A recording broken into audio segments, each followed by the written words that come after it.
আসসালামু আলাইকুম রহমতুল্লাহি ওয়া বারাকাতুহু। সুপ্রিয় দর্শক, আশা করি আল্লাহ তাআলার রহমতে আপনারা সবাই ভালো আছেন। আজকে আমরা আলোচনা করব লা হাওলা ওয়ালা কুওয়াতা ইল্লা বিল্লাহ, এই দোয়াটি পাঠ করলে কি হয়। এই বিষয়টি হাদিস শরীফে রয়েছে। এই শব্দটি পাঠ করলে শয়তান দূরে সরে যায়। শয়তান তাড়ানোর অন্যতম একটি হাতিয়ার হচ্ছে এই আয়াতটি, লা হাওলা ওয়ালা কুওয়াতা ইল্লা বিল্লাহ। এই আয়াতটি পাঠ করলে শয়তান আপনার কাছ থেকে অনেক অনেক দূরে চলে যায়। তাই শয়তান তাড়ানোর জন্য এই আয়াতটি আপনারা পাঠ করতে পারেন সর্বদা। যখনই আপনার মনে শয়তানি আসবে তখন আপনি এই আয়াতটি পাঠ করবেন। প্রিয় দর্শক, এই শব্দটিকে জান্নাতে ধনাগারও বলা হয়েছে, অর্থাৎ সমস্ত ধন সম্পদের গচ্ছিত অংশ হচ্ছে এই আয়াতটি। সুবহানাল্লাহ। ভিডিওটি শুরু করার আগে আসুন একটু প্রার্থনা করি। হে আল্লাহ, আপনি আমাদেরকে সব সময় শয়তানের কুমন্ত্রণা থেকে রক্ষা করুন। যারা সব সময় শয়তানের কুমন্ত্রণা থেকে রক্ষা পেতে চান কমেন্ট বক্সে লিখুন আমিন এবং এই ভিডিওটিতে একটি লাইক দিন। ও যারা চ্যানেলটি এখনও সাবস্ক্রাইব করেননি চ্যানেলটি এখনই সাবস্ক্রাইব করুন। এই ভিডিওটির লাইক টার্গেট 10,000, তাই এখনই ভিডিওটিতে লাইক দিয়ে দিন। বিশিষ্ট সাহাবী হযরত আবু মুসাহারি রাদিয়াল্লাহু তাআলা আনহু হতে বর্ণিত, তিনি বলেন, আমি রাসূলুল্লাহ সাল্লাল্লাহু আলাইহি ওয়াসাল্লামের সাথে একসময় ছিলাম। তখন রাসূল সাল্লাল্লাহু আলাইহি ওয়াসাল্লাম আমাকে জিজ্ঞেস করলেন, আমি কি তোমাকে জান্নাতের ধন ভাণ্ডারের সংবাদ দেব না? তখন আমি বললাম, ইয়া রাসূলুল্লাহ, অবশ্যই দেবেন। তখন রাসূল সাল্লাল্লাহু আলাইহি ওয়াসাল্লাম বললেন, লা হাওলা ওয়ালা কুওয়াতা ইল্লা বিল্লাহ, এইটুকুই হচ্ছে তোমার জান্নাতের ধন ভাণ্ডার। সুবহানাল্লাহ। অনেকে হয়তো ব্যাকুল হয়ে আছে, কি অর্থ লুকিয়ে আছে আরবি এই বাক্যটির মধ্যে। লা হাওলা ওয়ালা কুওয়াতা ইল্লা বিল্লাহ এর অর্থ আল্লাহ ছাড়া কোনো ভরসা নেই, কোনো ক্ষমতা বা শক্তিও নেই। সুবহানাল্লাহ। আল্লাহ রাব্বুল আলামিনের প্রতি এতটা নির্ভরশীলতা আর অন্য কোনো দোয়াতে আছে কিনা তা আমার জানা নেই। গভীরভাবে মাওলার কাছে সবকিছু সমর্পণ করে দিয়ে নিজেকে যেন হালকা করে ফেলার একটি দোয়া। প্রিয় দর্শক, অন্য একটি হাদিস শরীফে রয়েছে, রাসূল সাল্লাল্লাহু আলাইহি ওয়াসাল্লাম বলেছেন, কোন ফেরেশতা যখন জমিনে আসে তখন এই আয়াতটি পাঠ না করে আকাশে যায় না, কারণ শয়তান যেন ফেরেশতাদের পিছু না নিতে পারে। তিরমিজি 3885।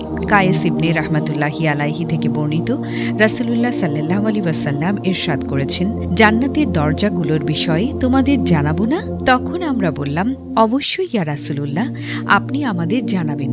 তখন রাসূল সাল্লাল্লাহু আলাইহি ওয়াসাল্লাম বললেন, লা হাওলা ওয়ালা কুওয়াতা ইল্লা বিল্লাহ, এগুলো হচ্ছে জান্নাতের এক একটি দরজা। সুতরাং আপনি যদি একবার লা হাওলা ওয়ালা কুওয়াতা ইল্লা বিল্লাহ পাঠ করেন তাহলে শয়তান আপনার কাছে আসা থেকে বিরত থাকবে, শত্রুরা আপনার ক্ষতি করতে পারবে না এবং জান্নাতের দরজা আপনার জন্য উন্মুক্ত হয়ে যাবে। সুবহানাল্লাহ। আল্লাহ রাব্বুল আলামিন আমাদের অত্যন্ত গুরুত্বপূর্ণ অধিক নেকির ভাগীদার হওয়া যায় এমন একটি নেয়ামত। এই আমলটি বেশি বেশি করার তৌফিক দান করুক। প্রিয় মুসলিম ভাই ও বোনেরা, এবার জেনে নিন হাদিসের বর্ণনায় শয়তান সম্পর্কে 10টি তথ্য, যা প্রতিটি মুসলমানের জানা খুবই জরুরি। তাই আমি আপনাদের সবাইকে বলবো, ভিডিওটি একদম অবশ্যই শেষ পর্যন্ত দেখতে থাকুন। আবু হুরায়রা রাদিয়াল্লাহু তাআলা আনহু বলেন, আল্লাহ রাসূল সাল্লাল্লাহু আলাইহি ওয়াসাল্লাম আমাকে রমজানের যাকাত সংরক্ষণের দায়িত্বে নিযুক্ত করলেন। এক ব্যক্তি এসে অঞ্জলি ভর্তি করে খাদ্য সামগ্রী নিতে লাগলো। আমি তাকে পাকড়াও করলাম এবং বললাম, আল্লাহর কসম, আমি তোমাকে রাসূলুল্লাহ সাল্লাল্লাহু আলাইহি ওয়াসাল্লামের কাছে নিয়ে যাব। সে বলল, আমাকে ছেড়ে দিন, আমি খুব অভাবগ্রস্ত, আমার উপর পরিবারের দায়িত্ব আছে এবং আমার প্রয়োজন তীব্র। ফলে আমি ছেড়ে দিলাম। সকালে নবী সাল্লাল্লাহু আলাইহি ওয়াসাল্লাম আমাকে জিজ্ঞেস করলেন, হে আবু হুরায়রা, তুমি রাতের বন্দিকে কি করলে? আমি বললাম, হে আল্লাহর রাসূল, সে তার তীব্র অভাব ও পরিবার পরিজনের কথা বলায় তার প্রতি আমার দয়া হয়, তাই তাকে ছেড়ে দিয়েছি। তিনি বললেন, সাবধান, সে তোমার কাছে মিথ্যা বলেছে এবং সে আবার আসবে। আমি তার অপেক্ষায় থাকলাম। এমন ঘটনা আরও 2বার ঘটে। শেষবার তিনি শয়তানকে নবীজি সাল্লাল্লাহু আলাইহি ওয়াসাল্লামের দরবারে উপস্থিত করতে চাইলে সে বলল, আমাকে ছেড়ে দাও, আমি তোমাকে কয়েকটি কথা শিখিয়ে দেব যা দ্বারা আল্লাহ তোমাকে উপকৃত করবেন। তখন শয়তান বলল, যখন তুমি রাতে শয্যায় যাবে তখন আয়াতুল কুরসি পাঠ করবে। আল্লাহর পক্ষ থেকে তোমার জন্য একজন রক্ষক নিযুক্ত হবে এবং ভোর পর্যন্ত শয়তান তোমার কাছে আসতে পারবে না। কাজেই তাকে ছেড়ে দিলাম। সকালে নবীজি সাল্লাল্লাহু আলাইহি ওয়াসাল্লামকে ঘটনা বর্ণনা করা হলে তিনি বললেন, হ্যাঁ, কথাটি সে তোমাকে সত্য বলেছে। কিন্তু সাবধান, সে মিথ্যুক। এরপর বললেন, আবু হুরায়রা, তুমি কি জানো 3 রাত ধরে তুমি কার সঙ্গে কথা বলেছিলে? আবু হুরায়রা রাদিয়াল্লাহু তাআলা আনহু বললেন, না। তিনি বললেন, সে ছিল শয়তান। সহিহ বুখারী হাদিস 2311। আলোচ্য হাদিসের আলোকে শয়তান সম্পর্কে কয়েকটি তথ্য জানা যায়। যেমন 1. শয়তান মানুষের আকৃতি ধারণ করতে পারে। তারা মানুষকে দেখে, কিন্তু মানুষ তাদের দেখে না। মহান আল্লাহ বলেন, সে নিজে এবং তার দল তোমাদের এমনভাবে দেখে যে তোমরা তাদের দেখতে পাও না। সূরা আরাফ আয়াত 27। 2. শয়তান মানুষের সঙ্গে কথা বলতে পারে। সে যে কোনো ভাষায় কথা বলতে সক্ষম। 3. আল্লাহর নাম স্মরণ না করলে শয়তান মানুষের খাবারে অংশগ্রহণ করে। জাবির বিন আবদুল্লাহ রাদিয়াল্লাহু তাআলা আনহু থেকে বর্ণিত, তিনি নবী করিম সাল্লাল্লাহু আলাইহি ওয়াসাল্লামকে বলতে শুনেছেন, কোনো ব্যক্তি তার ঘরে প্রবেশ ও খাদ্য গ্রহণের সময় আল্লাহর নাম নিলে শয়তান তার সঙ্গীদের বলে, রাতে এখানে তোমাদের থাকা খাওয়ার কোনো সুযোগ নেই। যখন কোনো ব্যক্তি ঘরে প্রবেশের সময় আল্লাহর নাম নেয় না, তখন শয়তান বলে, তোমরা রাতে থাকার স্থান পেলে। সে যখন খাবার সময় আল্লাহর নাম স্মরণ করে না, তখন শয়তান বলে, তোমরা রাতে থাকার জায়গা ও খাওয়ার দুটোরই সুযোগ পেলে। সুনানে আবি দাউদ হাদিস 3765। 4. আল্লাহর নাম স্মরণ করার মাধ্যমে মানুষ শয়তানের প্রভাব থেকে মুক্ত থাকতে পারে।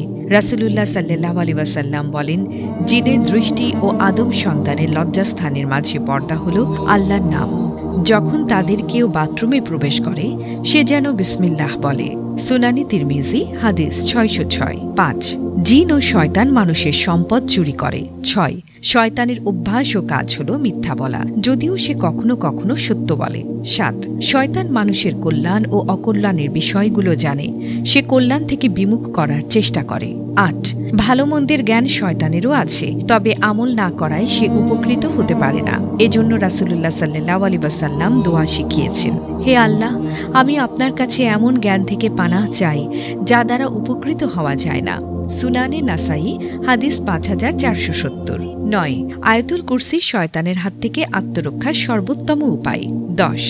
আল্লাহ তার কোনো কোনো বান্দাকে শয়তান বন্দী করার ক্ষমতা দান করেছেন, যেমন আবু হুরায়রা রাদিয়াল্লাহু তাআলা আনহুকে দিয়েছিলেন।